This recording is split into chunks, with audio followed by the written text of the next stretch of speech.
బామ్మద్దుగానే ఏం చెయ్యదప్పా.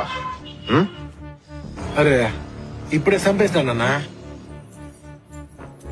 5 నిమిషాలు ముందు చేసిండాల్సిందే. ప్యానం కదన్నా, పోతే మళ్ళా రాదు.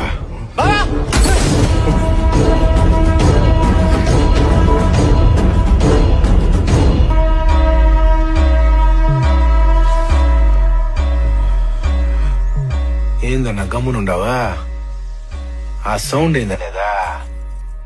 నేను ఎవడికి భయపడిననే నీకు మట్టుకే తెలుసా.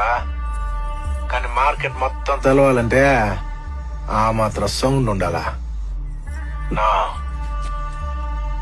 ఇదోటి తలలో పెట్టుకో. ఎప్పటికే నేనేడ బిజినెస్ లో ఏలెట్టి కెలకడానికి రాలే, ఏలేయడానికి వచ్చినా తగ్గేదేలే.